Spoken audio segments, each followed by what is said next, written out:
तो सुशिम ने आक्रामक और सैनिकों को भेजा अशोक को लाने के लिए, सुरक्षित लाने के लिए। हाँ राजमाता, भेजा तो है, किंतु पता नहीं वहां क्या होगा। हो सकता है कि युद्ध छिड़ जाए, कितने ही आहत हो और कितने ही मर जाए, कुछ भी संभव। किंतु सुनिश्चित करना है कि वहां क्या हुआ ये किसी को भी नहीं पता चले। प्रजा में ऐसे ही बहुत आक्रोश है कि उसके प्रिय अशोक का अपहरण कर लिया गया। प्रजा का क्या है राजमाता, आज अशोक का अपहरण उनके लिए बहुत बड़ी बात है। यदि अशोक नहीं लौटा तो हो सकता है कि प्रजा थोड़े दिनों तक रुद्ध रहे और फिर कोई नई घटना घटित हो जाएगी, कोई नई समस्या उत्पन्न हो जाएगी और प्रजा उसके बारे में सोचने लग जाएगी और अशोक को भूल जाएगी। और फिर मेरा पुत्र सुशील वो सिंहासन पर बैठेगा। अवश्य। राजमाता सहायता करिए, भ्राता अशोक को बचा लीजिए। तुम्हारा भाई सुशिम है उसकी चिंता करने के लिए।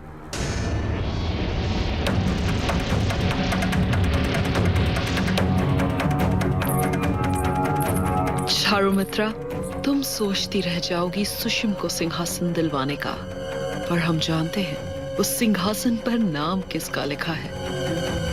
राजमाता, मुझे भ्राता सुशिम पे विश्वास नहीं है, इसलिए मैं स्वयं भ्राता अशोक की सहायता करना चाहता हूँ। अशोक को इतना दुर्बल मत समझो सियामक। तुम्हें तो सीखना चाहिए कि महत्वाकांक्षा क्या होती है, लोभ क्या होता है। क्यों तुम्हें नहीं लगता कि अशोक महत्वाकांक्षी है? तुम्हें क्या लगता है ये जानते हुए भी कि वो बिंदुसार का पुत्र है, सत्य सामने लाने में इतनी देर क्यों की? क्यों नहीं उसने बिंदुसार को जाकर तुरंत बता दिया कि वो कौन है? क्योंकि वो उपयुक्त अवसर ढूंढ रहे थे असली राजद्रोहियों को पकड़ने के लिए, उन्हें अनावरित करने के लिए। ये भी तो हो सकता है कि वो उस अवसर की प्रतीक्षा में था जिससे वो सबकी दृष्टि में बड़ा बन जाए।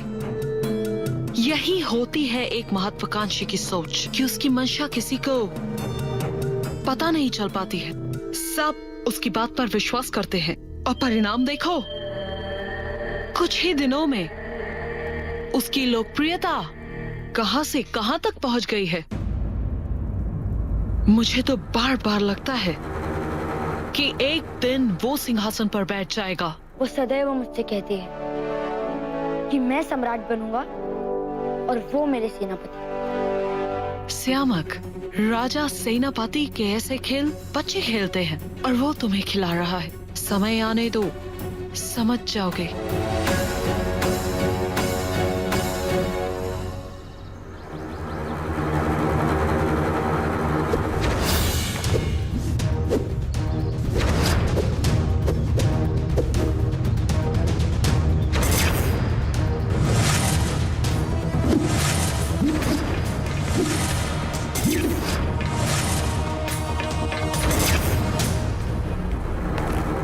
कुछ समय के लिए हम यहीं आश्रय लेंगे सम्राट, क्योंकि उज्जैनी यहाँ से दूर नहीं है।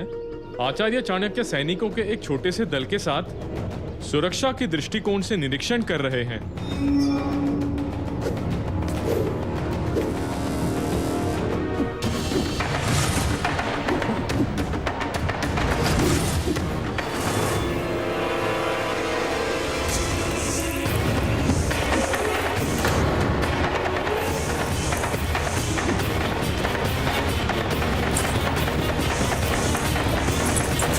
रुको।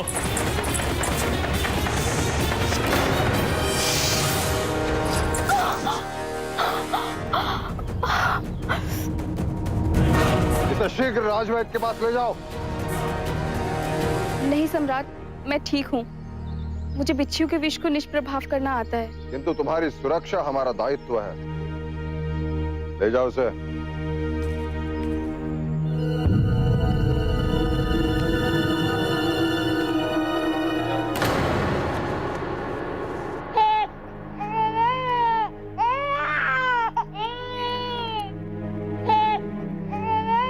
शीघ्र ही ठीक हो जाओगे मेरे भाई।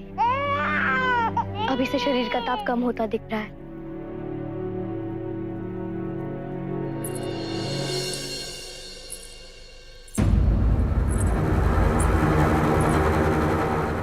यही तुम्हारे लिए अवसर है, भाग जाओ यहाँ से। तुम यहाँ क्यों आई हो?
मुझे क्षमा कर दीजिए भगवान, दया की भीख मांगती हूँ आपसे। तुमने अपनी जीवन की सबसे बड़ी भूल की है, एक राजा के विरुद्ध कार्य करके। और तुम भयभीत क्यों हो रही हो? मैं तुम्हें दंड नहीं, पुरस्कार दे रहा हूं। स्वर्ण आभूषण चाहिए था ना तुम्हें, ये लो।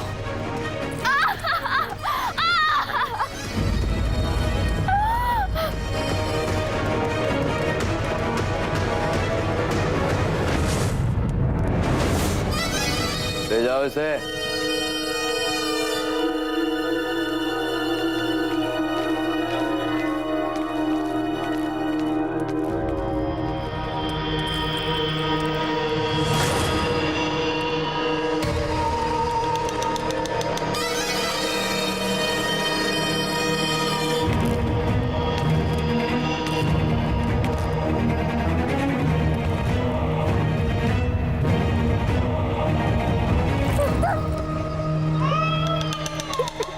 दासी के अपराध से बड़ा अपराध क्या है जानती हो? मेरे साथ धोखा करना। और तुमने यही किया, मुझसे भागने की योजना बनाकर। अब देखो, इस दासी को दंड तो मैंने दे दिया। अब यदि मैं तुम्हें दंड ना दूं तो सब यही कहेंगे कि देखो कैसा प्रभारी राजा है, पक्षपात करता है। अब क्या तुम चाहती हो कि तुम्हारे होने वाले पति के बारे में सब ऐसी बातें करें? नहीं, मैं भी नहीं चाहता।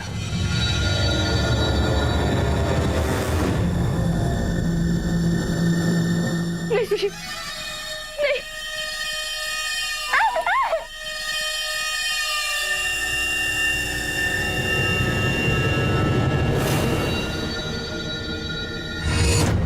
बड़ा ही सुंदर चेहरा है, छोटी छोटी बात का दुख, पीड़ा, भय बड़ी सरलता से प्रत्यक्ष होता है इस मुखाकृति से। अब यदि इसे जला दिया तो आनंद नहीं आएगा।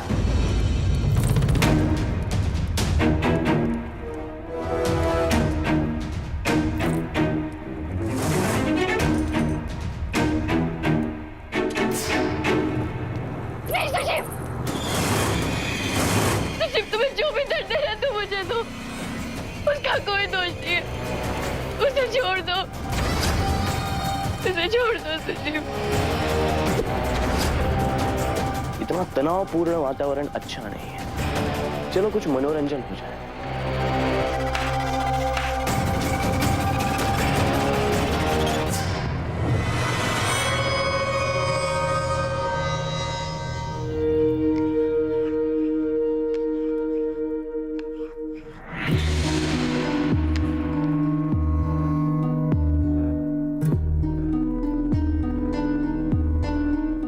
जिस हाथ में बिच्छू ने काटा है वो हाथ दिखाई।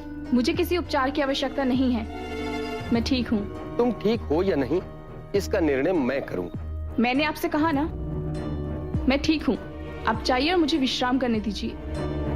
तुम्हारे शरीर में बिच्छू का विष है, तुम जानती हो इसका क्या परिणाम होगा?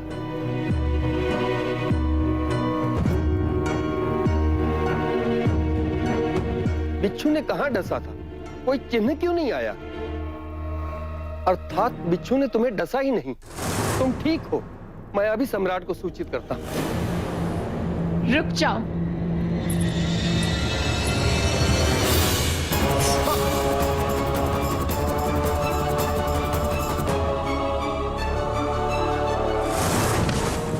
मेरी विष कन्या होने का रहस्य खोलने जा रहे थे तुम मूर्ख। तुम्हें तो मरना ही था। सम्राट बिंदुसार की हत्या का दायित्व हमें सौंपा गया है। उन्हें तो मेरे हाथों मरना ही होगा।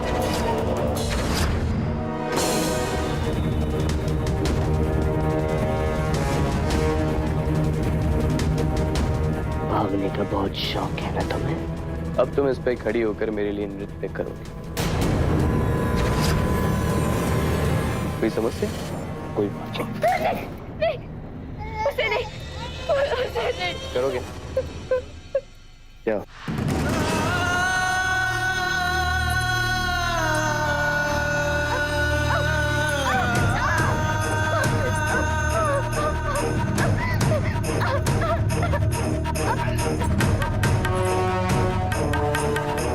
नृत्य करो।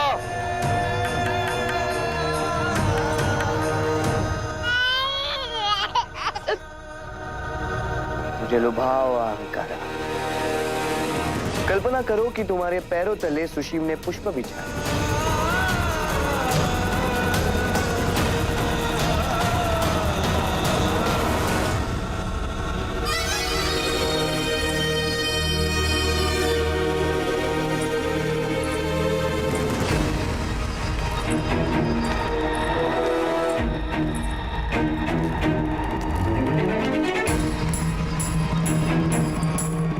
क्यों नहीं समझती हो तुम कि तुम मेरे लिए कितनी महत्वपूर्ण हो? अब से मेरे सैनिक प्रतिपल तुम पर दृष्टि बनाए रखेंगे।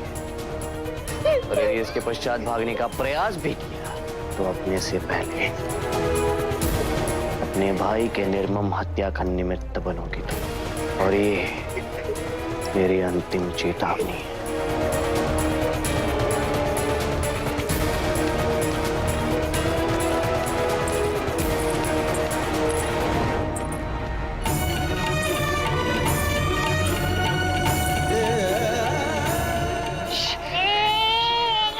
सब ठीक हो जाएगा। सब ठीक हो जाएगा।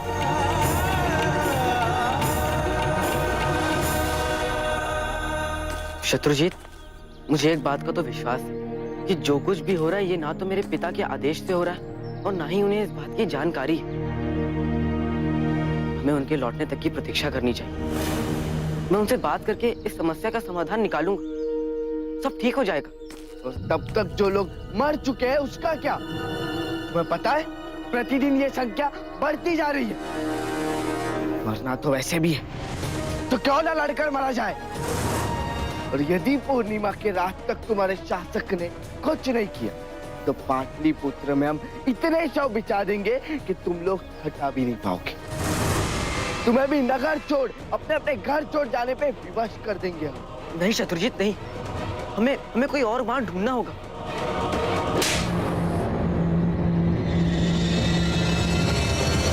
राजवंशियों के साथ रहकर उन्हीं की बोली बोलने लग गया है।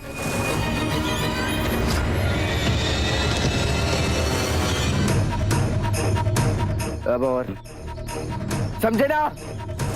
मैं बोलूंगा, बार बार बोलूंगा कि तुम ठीक नहीं कर रहे हो। तुम्हें मुझे मारना है ना तो मारो मुझे, पर मैं चुप नहीं रहूंगा। तुम भले मुझे अपना मित्र नहीं समझते, पर मैं तुम्हारा मित्र हूं और सदैव रहूंगा।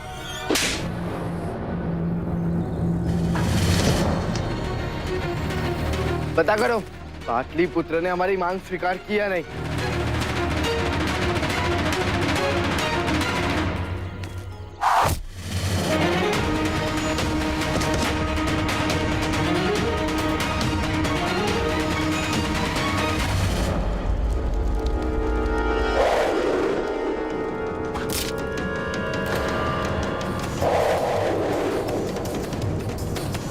मगध के सैनिकों ने आक्रमण कर दिया है।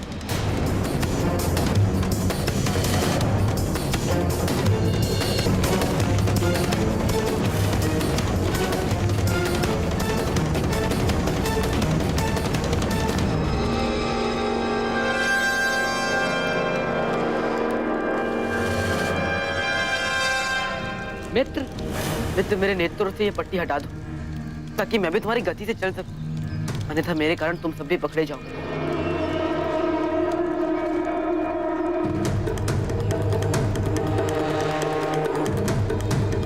मित्र, इन्हें भी खोल दो, मैं तुम्हारी सहायता करूंगा।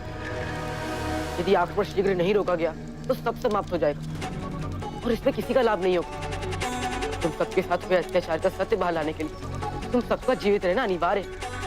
मैं मगध के सैनिकों से रक्षा करूंगा, तुम्हें विवश होकर यह आक्रमण रोकना पड़ेगा।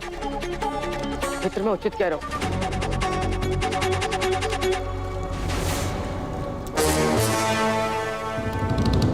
एक पगडंडी है जो ऊपर की ओर जा रही है। तुम सैनिकों को लेके उस ओर निकलो और अशोक को ढूंढो। मैं उसका छोटा मार्ग देखता हूँ। आओ सब मेरे साथ।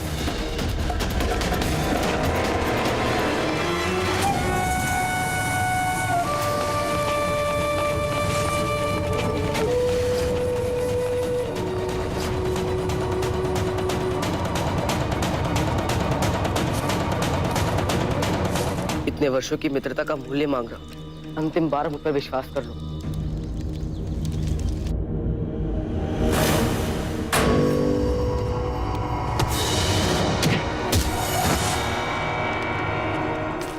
शत्रुजीत, हमारा उद्देश्य किसी की हत्या करना नहीं है, हमें केवल समस्या का समाधान निकालना है।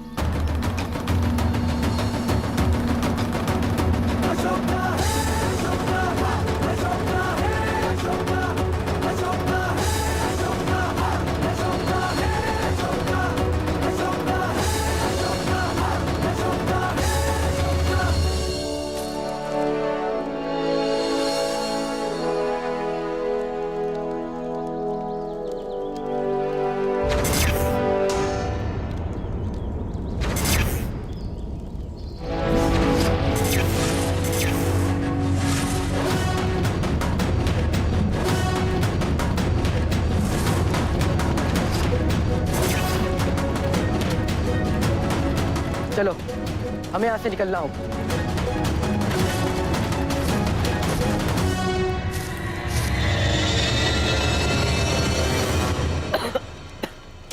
अशोक, एक रास्ता है यहाँ से निकलने का, किंतु वो चट्टानों से होकर जाता है, जोखिम भरा है।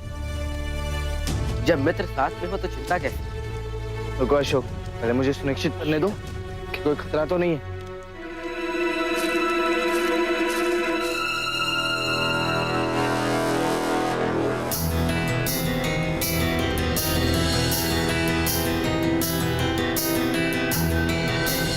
शत्रुजीत,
इसे मारने भेजा था।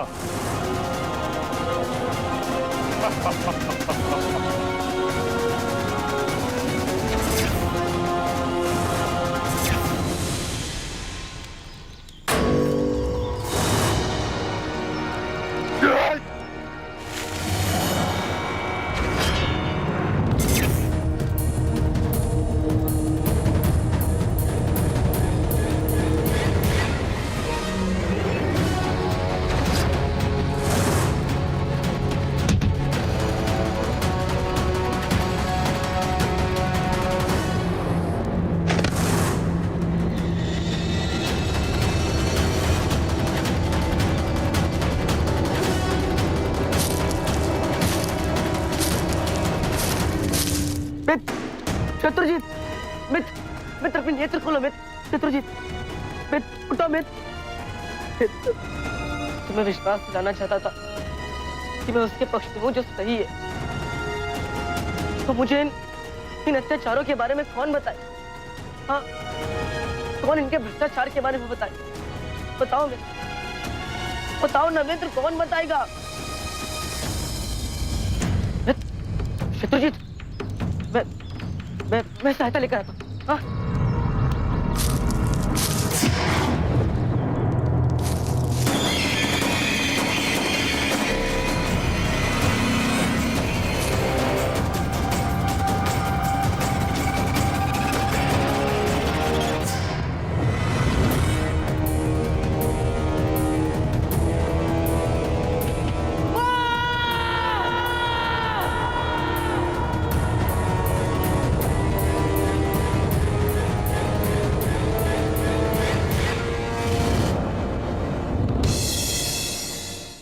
For more updates, log on to colorstv.in.com. Like us on facebook.com/colorstv. Follow us on twitter.com/colorstv. For more updates, log on to colorstv.in.com. Like us on facebook.com/colorstv. Follow us on twitter.com/colorstv. For more updates, log on to colorstv.in.com. Like us on facebook.com/colorstv. Follow us on twitter.com/colorstv.